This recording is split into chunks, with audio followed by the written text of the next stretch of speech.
Erev Tov, everyone.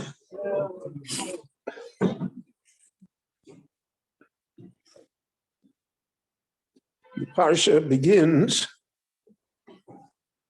after Vayeshev Yaakov. Ele told us Yaakov Yosef.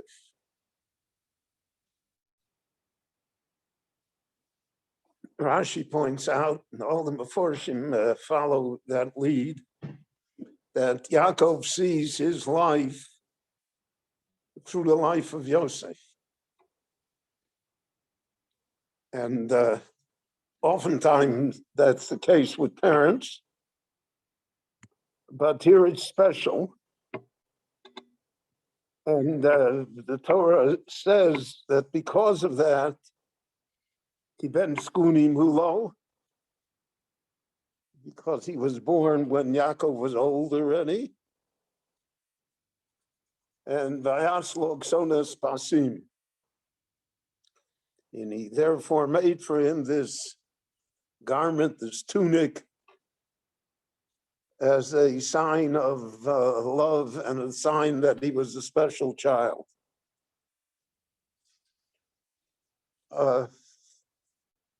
What brings Yaakov to do this? One of the great questions that all the Meforshim deal with is that how could it be that he doesn't see what's going to happen here? He doesn't realize that the other brothers will resent it, that he's only sowing discord in the family. The Gemara says from here, Mikan, we know that a person should not treat his children differently.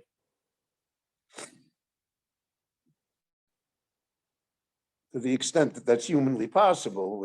There always is a personal element involved, but one should not show abject favoritism to one child over another. But the Gemara says, because you see what happened here, and we ended up in the exile of Egypt because he made him a special shirt. So why is Yaakov so determined, so to speak? And even when Yosef comes and Vayove is the boss of Royal Aviyam, Yaakov apparently is okay, he's a kid, leave him alone. And then when he comes with the dream, and then with the second dream, so then Yaakov says, Avo novo ani v'imcha v'ishtachbos l'cho artza. But at the end it says, V'yoviv shomar esadover. Yaakov believed in Yosef's dreams. And therefore he did not reject them. So the Mefarshim point out, it's really an interesting thought. Yaakov Avinu, he had a brother Esav. They were born twins. So Esav was 10 minutes older. Because of that, he should get the Bechorah. Because of that, he should be the prime heir of the family. And Esav is undeserving. He saw the Ish Tzayid. And Yaakov is Ish Tom Yoshev Oholim. So Rivka realizes it, but Yaakov also realizes it. It's what brings Yaakov to listen to his mother and to, so to speak, fool his father, because Yaakov feels that the brachas are really his. The Bechorah is his. He's the one that's entitled. It's an accident of birth that he's 10 minutes younger. But that should not take it away from him. And his entire experience with Esav is based on that. We never find that Yaakov apologized to his father.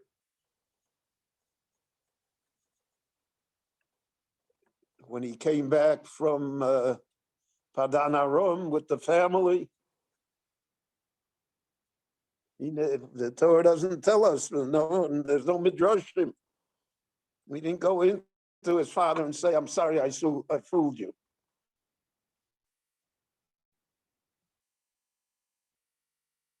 And he feels justified.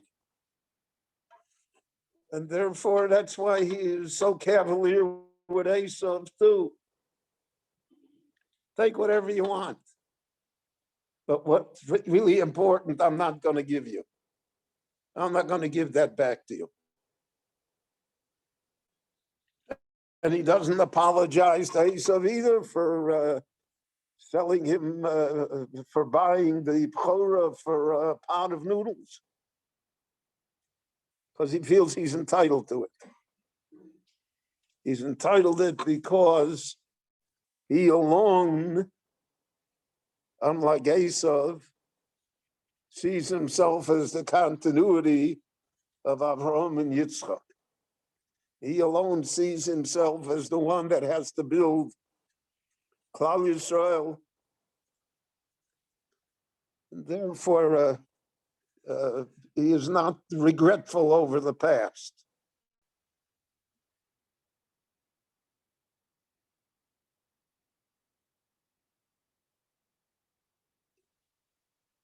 When it comes to Yosef, Yosef also feels like that.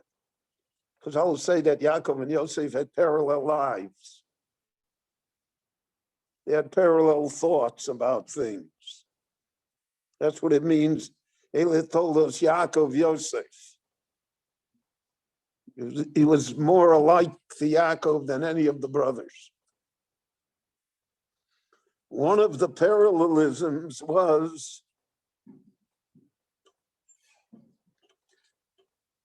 Yaakov took away the Bechorah from Reuven.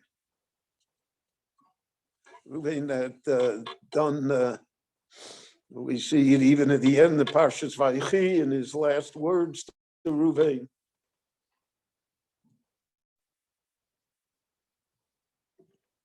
So the Bechorah is open now.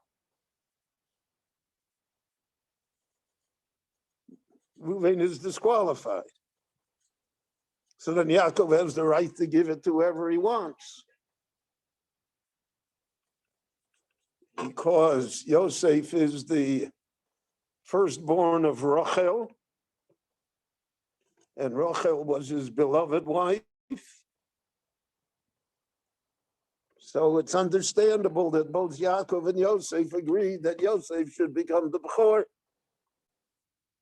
that he should have it. And as a sign, as a symbol of the fact that he was entitled to it, that it's, so to speak, legal, that's Vayaslok Sonas Pas. That was the tunic that he made for him. It was the garment that he gave him to wear, to exhibit to the brothers that Yosef was the Bechor. We'll see that later, Yaakov in the blessings to Yosef, and Moshe Rabbeinu in the blessings to Yosef B'chor Shoro Hodor Lo. He's always called the B'chor, even though he's the 11th child born. He has 10 older brothers and an older sister. He's the baby in the family. But he's called the B'chor. And that's what Yaakov wanted him to be. And since he's the B'chor, so then that's why Yaakov treated him in that way. And that's why Yosef, who sensed that, also behaved in that way. He didn't behave as a younger brother. He didn't behave that he's subservient to Shimon and Levi. We'll see later in the encounter that Yosef has with Yehuda in Parshas Vayigash. Yosef stands his ground.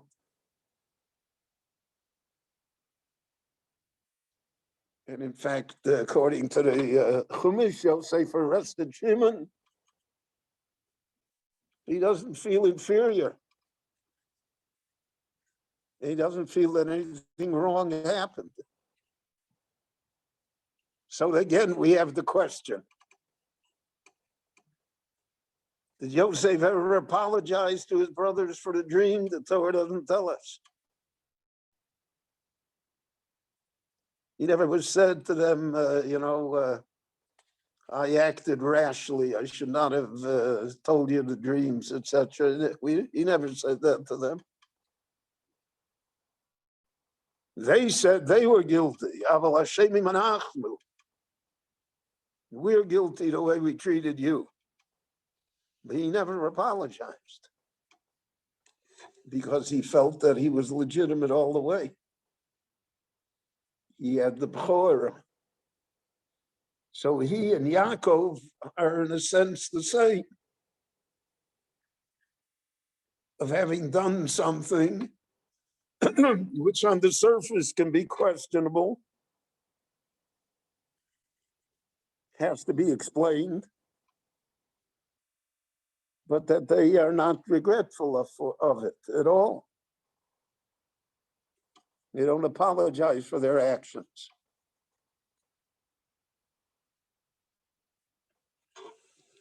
The parsha that we read on Shabbos of Vayishlach, so Yaakov said, Katonti mikol hachasodi mikol haemes asher asisa avdech. I'm not worthy of everything that you did. I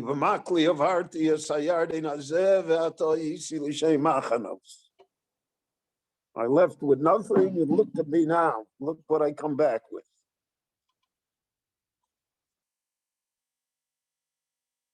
But Yaakov doesn't apologize there either for what he has or for what happened to him.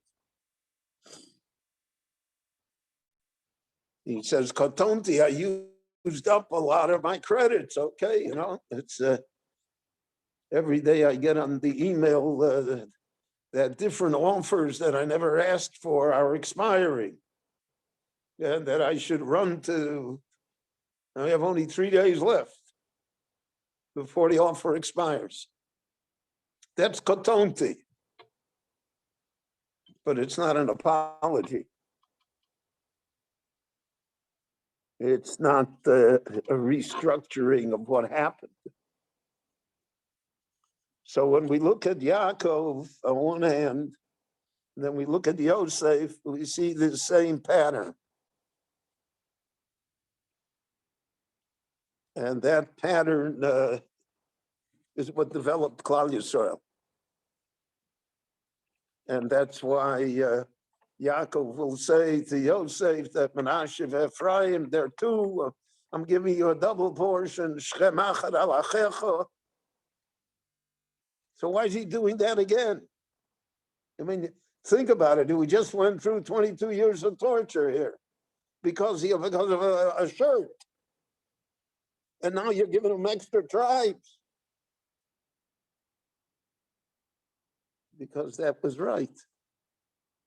And he wanted to impress upon him that that was right. And that it's right l'doros. Many Meforshim say that that is part of what is hidden in the bracha that we give our children. Yisim Chalim Kefraim V'Chimnashe. All of us today practically are from Levi and Yehuda, right? There are from all of the other Shvatim, but they're few and far between. Most Jews are from Yehuda, and then from Levi we have the Kohanim and the Levim. But the bracha is Kefraim V'Chimnashe, because that vindicates everything that happened. It makes it correct. And that allows, therefore, for the future of Klal Yisrael and its survival to be based upon actions and ideas that oftentimes we don't understand and perhaps don't even approve of. But that the Hashgacha works through us in order to guarantee that the Jewish people not only will survive, but thrive and be successful. Rabbi Chananya ben Akashi Omer Rotz HaKadosh Baruch Hu L'Zakos Yisrael L'ficha Chibur Lahem Torah Mitzvot Shenemar Aranoi Chafetz Aman Tzidko Yagdil Torah V'Yadir.